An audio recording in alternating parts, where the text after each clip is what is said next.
Welcome to another edition of Huddle House. Welcome back, guys. Hope you guys having a great week.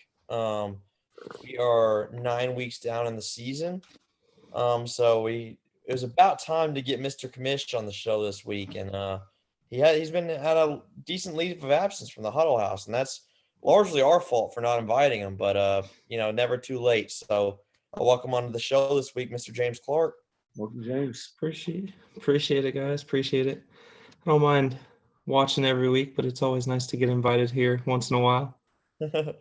You gotta start inviting yourself, man. Just take initiative. Be like, hey, man, I'm on the next Huddle House. We'll just be like, Hey, "All right, I'm Roger Goodell. I'm being the face of everything going on, taking the heat for the league if something goes wrong. You guys just can be like the NFL game day morning kind of crew, analyzing everything going on. I like Yeah. that. I'm watching that part. That's a Hey, good we're Jeff Saturday. We're about to get hired. one. Who knows? But yeah, just want to go ahead and put this out there. I have my congrats mug here for Caleb. Congratulations on ending my season. You have forced me to break out Christmas early. I've been such a mess this week. I just needed something to feel excited about. So congrats, Caleb. Happy. Get some happiness in the life. You had to like rub it in a little bit last night too, and be like, Oh, I saw. that Chris and Matthew talking the only one that told the truth or whatever. And I'm like, dude, No one makes me bite my tongue in the chat more than Caleb. Whether he's sending the stuff about the Steelers beating the Bengals or talking about the Bengals or talking about how he doesn't want to win and then he wins anyway. Like, no one makes me type out more messages and delete them, I feel like, than he does, honestly. But what can you say to the guy? He's 7-2. He's having a great year. no one would have Yeah, thought even- this. And it seems came on out of nowhere. I was gonna say even he couldn't have predicted it for himself. He was angry the first 4 or 5 weeks of the season. Now he's just along for the ride. Yeah. Yeah, I mean, you can't be angry anymore. Now you're like, all right, I guess I'm a winner. Like, I guess we're gonna have to try to go for it, see what happens. Yeah. Like, So that's one of the moments from the week, but we don't have to get too much into that one yet. How about you guys after this week? How are you all feeling? I mean, I'm feeling all right. I'm happy coming off my win after. I mean, granted, I feel like I was a bit lucky and grateful that Austin had the misfortune of half of his team deciding to respect my running backs taking the week off and decided to sit out their games due to injury or having Elijah Moore just watching the game from the sideline, having great seats. I don't know, but I mean, I appreciate it. I think everyone who's played Austin this year has said the same thing. He's won it, can't catch a break. Yeah. It was tough. It was tough to watch, but as like one guy for him would be ruled out, I was like, all right. So now I don't have to worry about running backs. As long as I told Jake when I was talking to him before that day started with those games, I was like, as long as everybody else on my team performs how they should perform, it really doesn't matter what the running backs do. If Adams, Hopkins, Kirk, and all those guys figure out what they're doing, it's like it's going to be pretty simple. Just ride it out, hopefully get over 100, and that should be enough. And then I still finished third best this week, and so everything ended up working out all right. Yeah, it was a good win. And now he's sitting 6-3 in the fifth spot. In that playoff picture, it's kind. I mean, Matt got a big win this week too. I won't step on his moment here, but I will just say it definitely looks like it's crystallizing a little bit. Looks like we have 7 teams competing for 6 spots right now. So it's going to be. Hold the phone. Jake's still trying to compete. Jake is he's still in it. There's a chance. Yeah, he can win out. Hey, I am just like the rest of America, eagerly anticipating what Sam Ehlinger is going to do with Jeff Saturday at the helm of that team. I'm excited to see. But, they're happy they have a coach with no experience. He's gonna have Daniel Jones back, Ty. I mean, oh boy, quarterback. Pardon me, I forgot Daniel Jones. The only person who's ever excited about Daniel Jones, I feel like. But anyhow, yeah, it seems like 7 teams competing for 6 spots. Who's going to be the odd man out? It's going to be a race to the finish. So it should be fun to watch. But Matt, with that being said, you picked up a big win this week. Yeah, I mean, I'm in a fairly similar. I mean, not quite as bad as James was dealing with his running back situation, but this was a week where I'm playing the number 1 ranked team, and didn't have either Cowboy. CD's one of my best players. Dalton Schultz, is coming off a pretty good week where he's starting to get involved with the offense again. So, not having either of them, having to start Tunyon and just being kind of pretty terrible at receiver, having to start Duvernay and Renfro, who are both pretty useless. I wasn't really super optimistic going in, but I feel pretty confident in the way my team has kind of fixed itself, because I feel like going several weeks ago on the Huddle House, I kind of said that my big weaknesses is my skill positions were doing good, but my quarterback sucked and my tight ends sucked. And now I feel like Schultz is starting to get a little more reliable again at tight end, so it's not too bad. And my quarterback has resolved itself. I mean, Tua is playing out of his mind, and Fields is starting to come on. So, like, I have two of the hottest quarterbacks in the league at the moment. So, I mean, they're still not going to be Allen or Mahomes, but I mean, they're still very playable options that, Stafford's not touching my team for the rest of history as long as those two guys are around. So, it's just kind of like that's sort of fixing itself. So I'm pretty optimistic that I can still put up 118 and, have a decent week with having such a beat up lineup this week with the buys.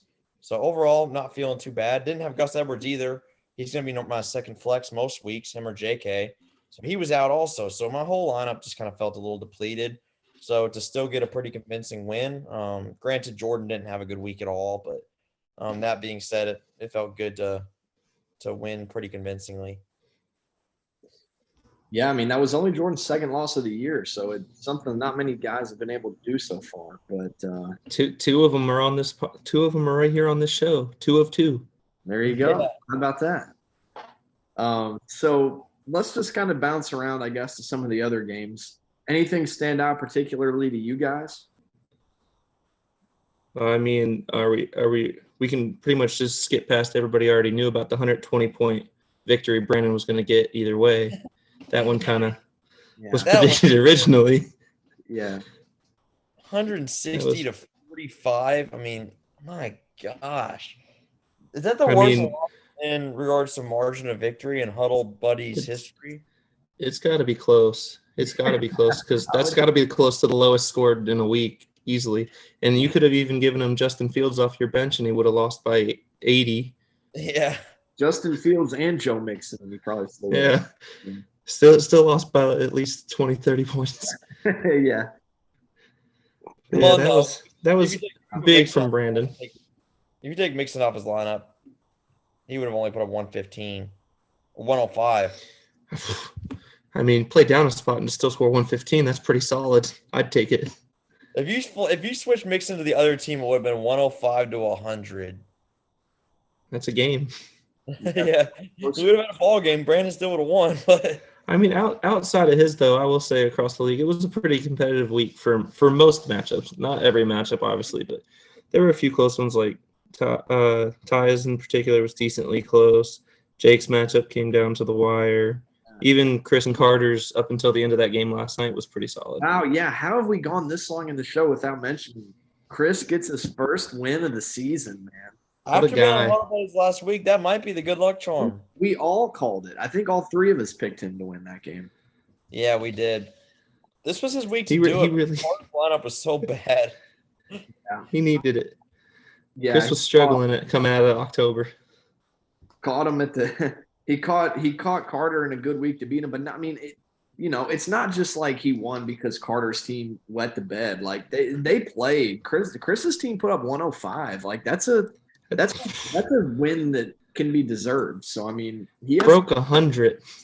Yeah, he broke 100. Kenyon Drake with the 23 there on Monday night, getting in the end zone twice. He just found some guys and put it together. Geno Smith giving him 20. Like no one would have. Oh, his kicker, Mooney 17 from Nick Folk. Like that's a winner for sure. So he gets his first win of the year. Kind of muddies up the draft, the bottom now, I guess. Yeah, Lucas is the number one pick at the moment. They're in a gridlock, only 10 points separating them on points for.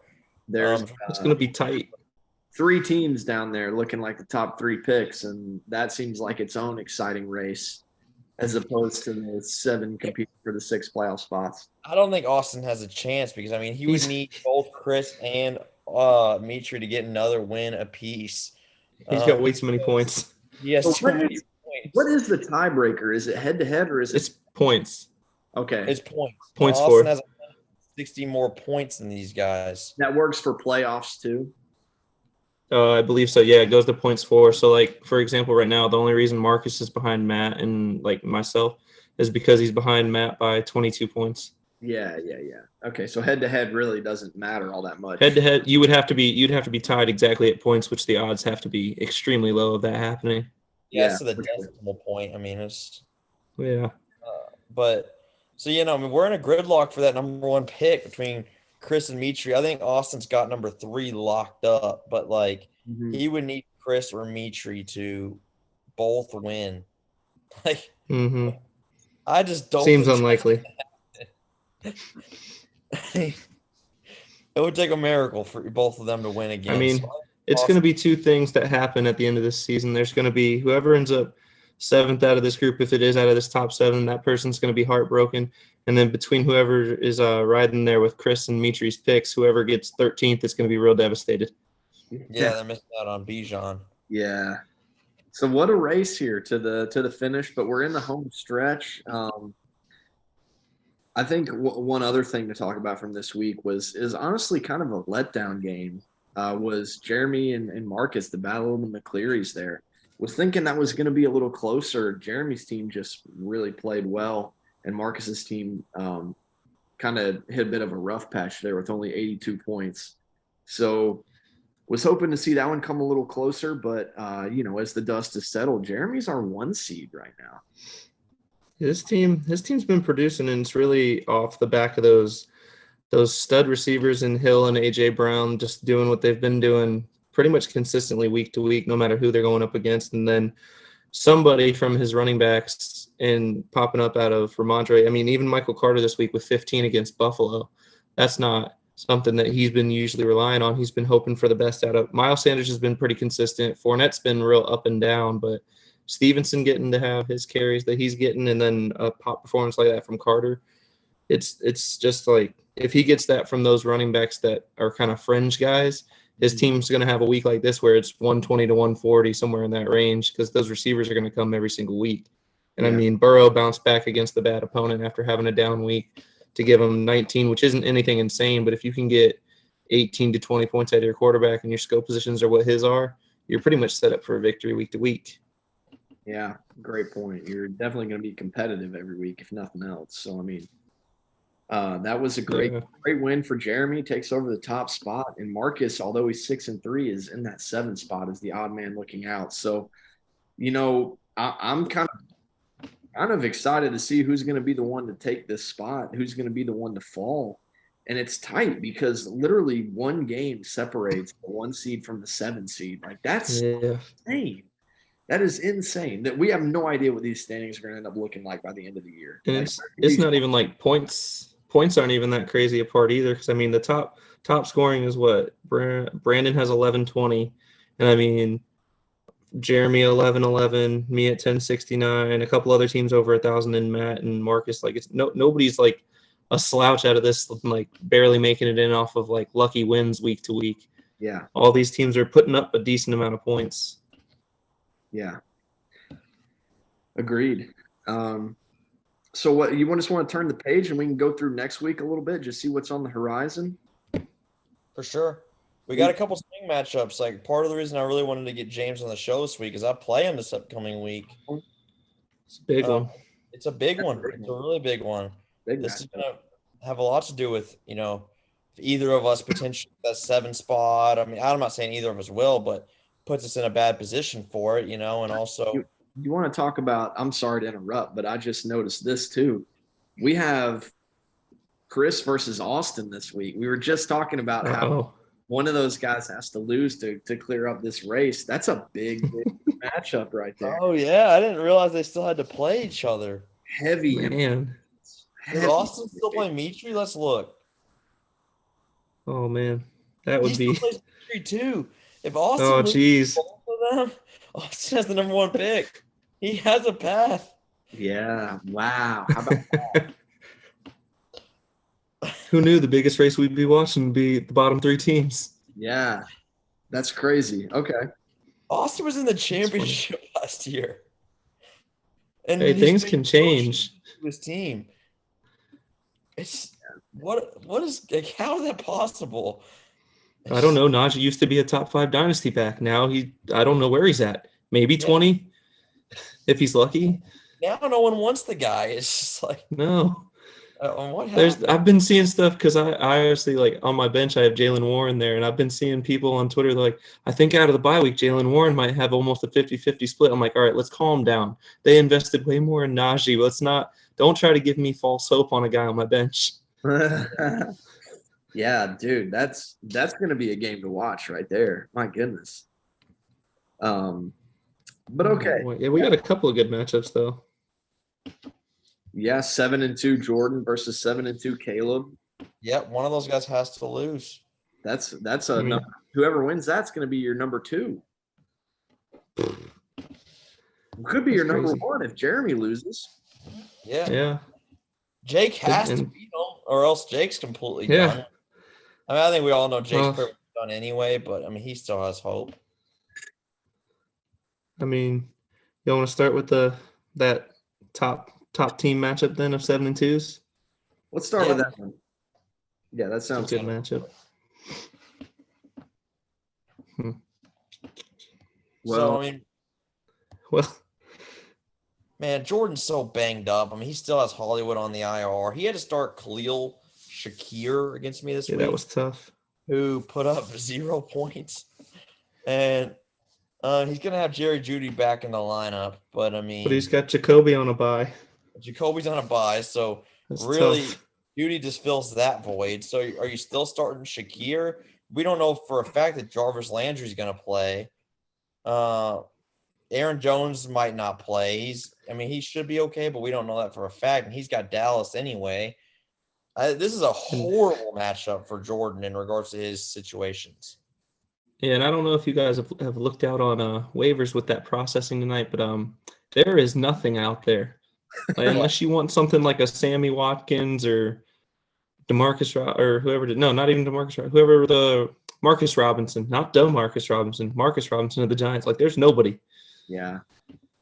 Yeah, I barely even looked at waivers this year. I'm like, there's nobody I can pick up that I would remotely want. So to me, this is a game. I mean, I'm seeing a lot of green on Caleb's side, and his team's healthy and not on buys. I mean, I'm seeing this as an easy win for Caleb. Well, and the Chiefs play the Jaguars, so yeah, Good matchup.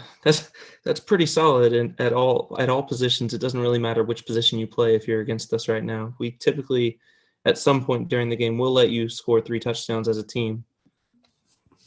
Yeah. So Yeah, Caleb definitely. I'm rolling with him as well on this one. Just think he has better matchups, and his team's just more explosive. Yeah, he could even have a couple guys out of, like, say someone like Claypool still adjusting, or Edwards-Helaire, how he's been kind of stumbling a bit, or Gesicki having a bad game. Like, those guys could do bad, but Walker's been consistent. Pollard's going to be fine, especially if Zeke's out again. And even if he's not, he's going to put up 9-10 points probably against Green Bay. Like, there's too much solid floor production there to fall below what's possibly going to happen on the other side. Yeah. So we're unanimous on that one. yeah. I'm looking at Jake Jeremy. I figure we can kind of go to that one because that's a pretty big matchup. And Jeremy's actually got a banged up, not banged up, but a bye-filled team this week. He has no Ramondre, no Burrow, and no Michael Carter.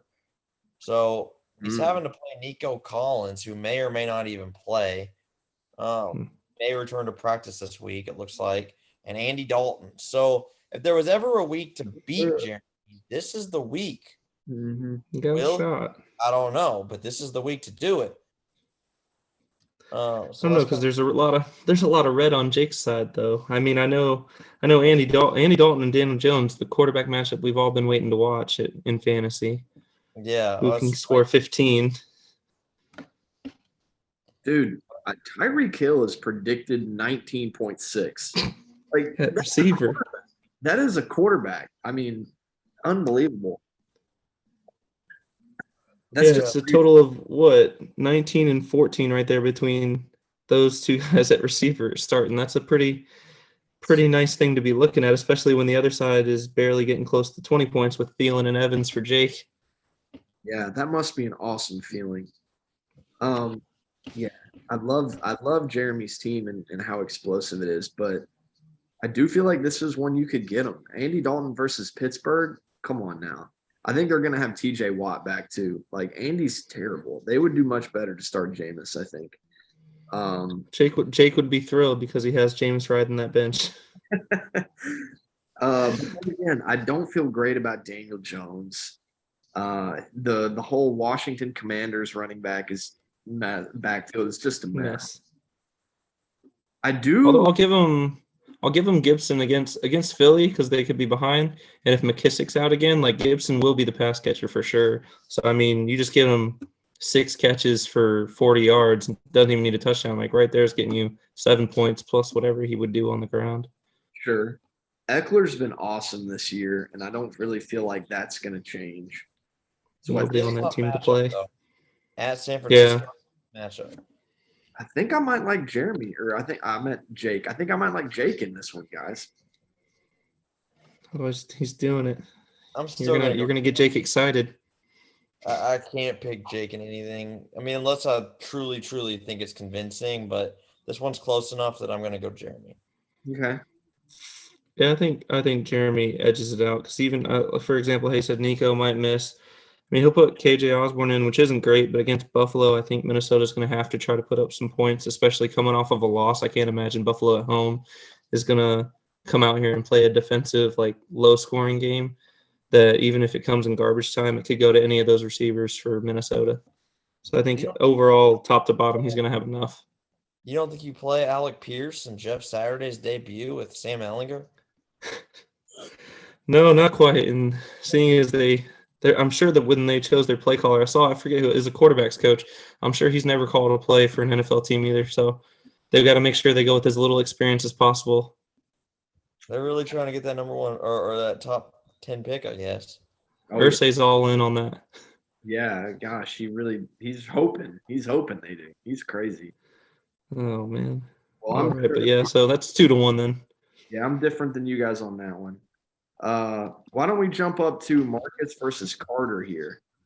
Marcus needing to bounce back. This would be a really rough one to lose, especially to a team that's been kind of slumping for 3 weeks in a row in Carter's team.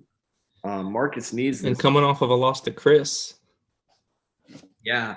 Marcus is in a tough spot here. No Lamar Jackson. He's having to roll, Marcus Mariota out there. Does have some good matchups down the line, but Carter has a lot of nice matchups too. This one could be tight.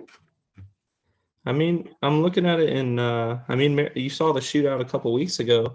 I doubt it's the same way, especially because it's a Thursday night game and those just never seem to go that way. But Mariota had 22 against Carolina a couple weeks ago, which it's not impossible. And I feel like with Cordero back, that's another weapon for him to get a couple passes out too, along with the ones he ignores out on the field. But he can get a little bit on the ground with his legs.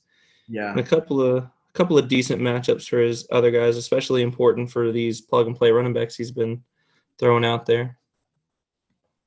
Yeah, that's where that's where the matchups get nice down the line there. Mostert, McKinney, even Foreman versus Atlanta. Like, there's a lot of opportunity there.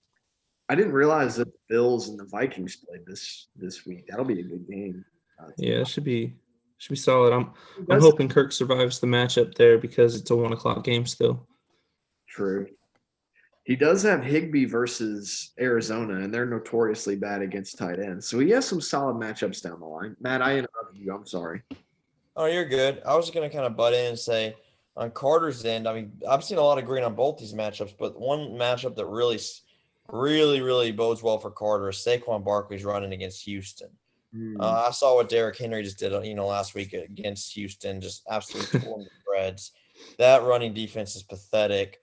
I could easily see Saquon putting up close to 30. And then I also really like Amari Cooper at Miami. They allow so many points to fantasy receivers. Every quarterback tears them up, and Amari is the guy there. So I mean, even Olave against Pittsburgh. Pittsburgh's secondary has been banged up. There's been a lot of high scoring receiving performances against them. So I don't know. This one's a wash for me. I mean, even the projections are only up a 1 point difference. This can go either way, but I'm gonna lean with the upset and take Carter here. It's funny because I was thinking I was going to be the only one that would do that, because I'm not trying to wish anything upon Marcus's team at all, because I mean his team is trying to overcome a lot this season with losing the running backs like he has, but he's still been getting good performances with these guys. He's kind of pieced together with a couple of trades here and there and pickups and all that. But I just think with Barkley having his game, Henderson, I'm not really counting on him for anything, but Olave has been consistent week after week. Cooper coming back off the bye against Miami, who's just been giving up points left and right to receivers. Like last week, receivers for the Bears, who have no receivers, were putting up points all over them. Like it's a good matchup, and even I think it's funny that he has Kmet at the flex right now. But Hawkinson looked good in his first game. They got Carter, Faith, and Kmet. That's when you know you're bad. Yeah, he sent that message in the chat about him being a bad start or whatever.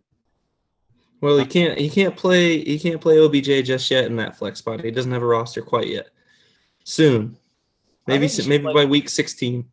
True. I mean, we put up 2 firsts and Pittman for him, so I think you should just roll up with Akers. I guess I'm the only one that hasn't picked here, and I am torn, man. It's tough how ravaged Marcus is with buys. But I think I'm going to go with him here. I think that Mariota can string some out, and I don't know if I believe in Brady enough to say he turned a corner in that win versus the Rams. The Seahawks have been playing some good defense, so I could see them kind of stifling him a little bit there. And then I think it's in Germany. Yeah, in Germany, it's going to be a weird game. And then I think it just is going to be points wherever they might come and fall. So, but I'm going to roll with Marcus in this one and have him get a bounce back win. That'll work. Nice. It's a toss up. All right, let's look at the. I want to see the Chris versus Austin matchup. Who we're going to predict to win this one? Well, right now they're both barely projected to crack 70. So. Yeah, I mean, I'll go first on this. It's just, I think, simple for me. Whenever I look at the rosters, I think I just see more talent on Austin's side, so I'm going to pick him. Just with, from Herbert to Damian Pierce to Amon-Ra St. Brown.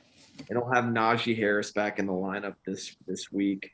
Mark Andrews is on bye. He's not just injured. Yeah. I think he's got more talent. I think he's going to pull this game out.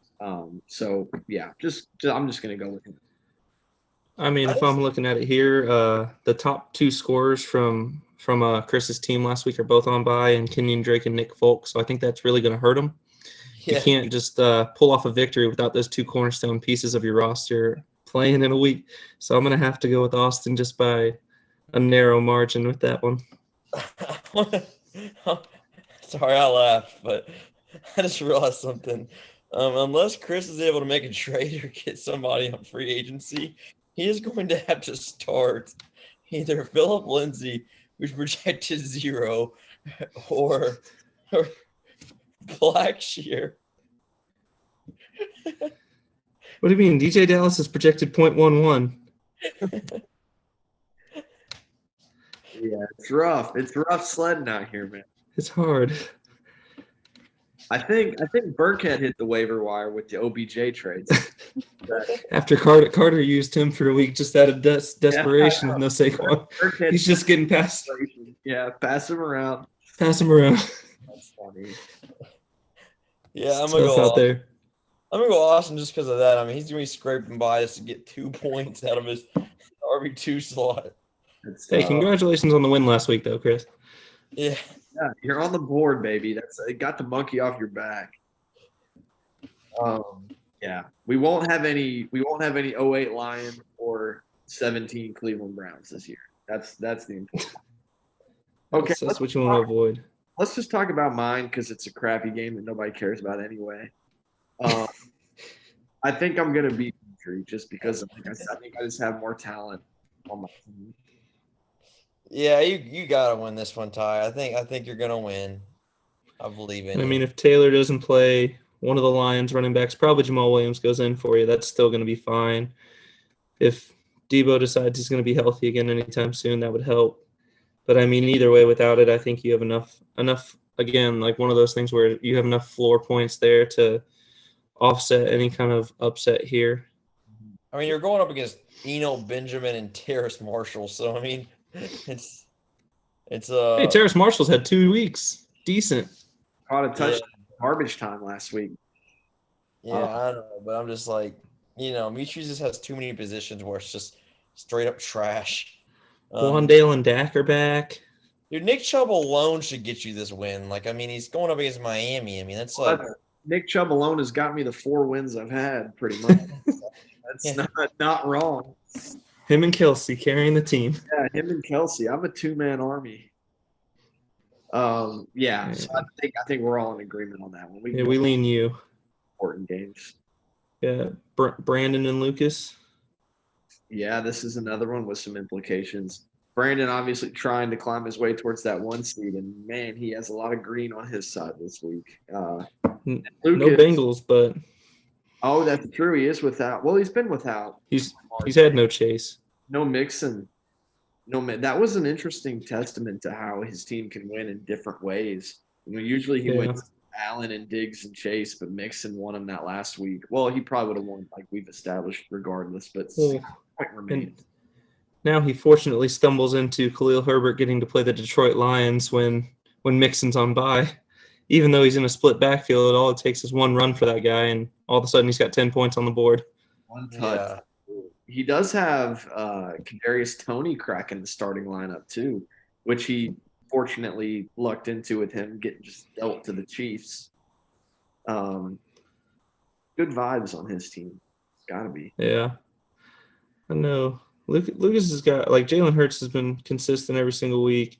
Well, the thing is he's got Lucas has a deep team, especially at receiver. He's got a lot of buys this week on the bench, but I mean, he's got a deep enough team that even when like 4 of his guys are on bye, he's got Ayuk, Godwin, Devontae Smith playing. I mean, Hilliard playing is not great.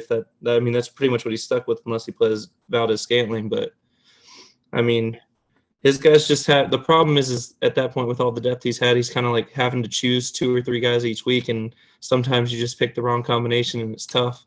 It's nice to have, but it's also a headache. Mm-hmm. Yeah. I think Brandon survives this one. I think Lucas could give him a game, but I think Brandon survives. I just think Lucas having to start Hilliard and having a little bit of red on that board, a few tough matchups. I think Hurts could go off, and that's Lucas's best chance. And if Josh Allen can't go, that's a game changer. Then he has absolutely no quarterback. Ryan Tannehill's also out. So that's a huge factor. He would literally have to start Malik Willis, probably promote him off the taxi. That's a nice little 4-point, performance. Then I'll take Lucas. But if Josh Allen can go, I'm taking Brandon.